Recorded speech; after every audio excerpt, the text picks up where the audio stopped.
일상으로 돌아와 마주한 현안, 의사단체와 정부의 갈등 상황부터 살펴보겠습니다.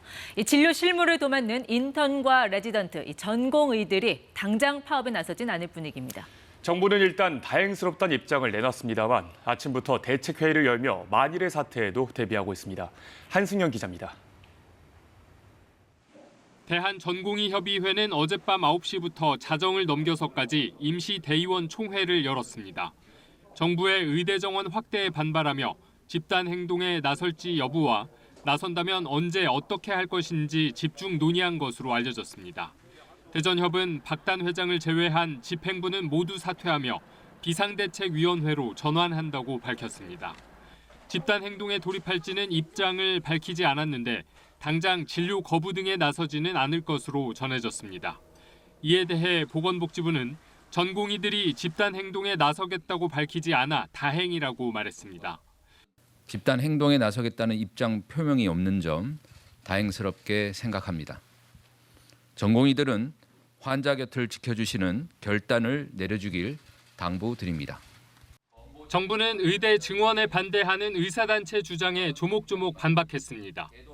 2,000명 증원이 너무 많다는 우려에 19년간 증원이 이루어지지 않아 부족해진 의사 수를 감안하면 많지 않다고 답했습니다. 의대 증원 발표가 선거용이고 선거 뒤 숫자를 줄이는 타협을 할 거라는 주장에 대해선 의사 증원은 국민 보건을 위한 정책적 결정이라고 강조했습니다. 필수 의료 개혁이 의사를 죽이는 정책이라는 주장에는 의료인과 국민 모두를 위한 것이라고 답했습니다. 정부는 의료계를 향해 집단 휴진, 집단 사직 등으로 환자의 생명을 도구 삼지 말라고 요청하며 대화를 통해 해결하자고 밝혔습니다. KBS 뉴스 한승현입니다. 대한전공의협의회가 어젯밤 9시부터 온라인으로 임시 대의원 총회를 열었습니다. 회의는 자정 넘어 마쳤는데 어떤 결정을 내렸는지 결과는 아직 공개하지 않고 있습니다. 정부의 의대 정원 확대에 반발해 집단 행동에 나설지 여부와 나선다면 언제, 어떻게 할 것인지를 집중 논의한 것으로 보입니다. 집단 휴진이나 사직서 제출 등이 대응 방안으로 거론된 것으로 알려졌습니다. 대한전공의협의회가 집단 행동을 실행하기로 할 경우 시점은 전문의 실기 시험이 끝나는 15일 이후가 될 거란 관측도 나옵니다. 인턴과 레지던트인 전공의들은 상급 종합병원에서 핵심 업무를 담당하는 만큼 집단 행동이 현실화되면 의료 현장의 차질은 불가피할 것으로 보입니다.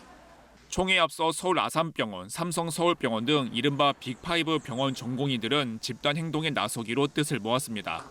개원이 중심인 대한의사협회도 이번 주 안에 비상대책위원회를 구성하고 목요일인 15일에 16개 시도에서 동시에 총 걸기 대회를 엽니다. 주말인 17일에도 비대위 회의 등을 계획하고 있습니다. 많은 문제점을 내포하고 있기 때문에 어서서 정원을 받아들일 수 없다. 회의에서 결정되는 뜻을 존중해서 같이 나가도록 하겠습니다. 응급의료 전문의들이 모인 응급의학의사회도 정부가 더 이상 개선 의지를 보이지 않으면 현장을 떠나겠다고 경고했습니다. KBS 뉴스 이세중입니다.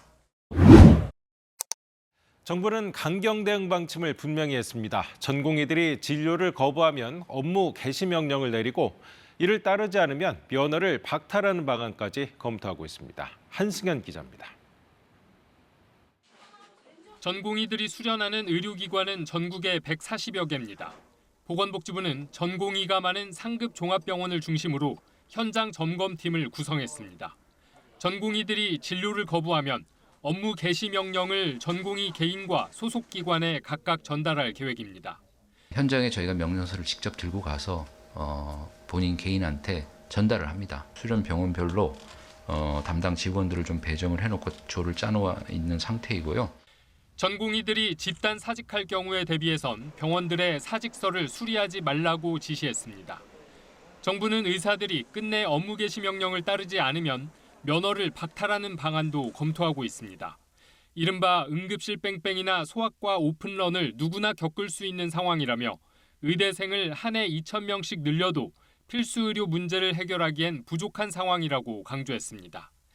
정부는 병원별로 24시간 비상진료 대책도 준비하고 있습니다.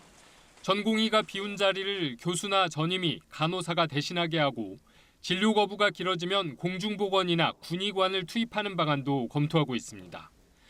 전공의 집단 행동으로 피해본 환자가 적절히 대처할 수 있도록 피해 신고센터도 운영하기로 했습니다. 하지만 응급 상황이 아니라면 진료나 수술을 미루고 입원 환자도 퇴원시킬 것으로 보여 환자 불편을 완전히 막기는 쉽지 않아 보입니다. KBS 뉴스 한승현입니다.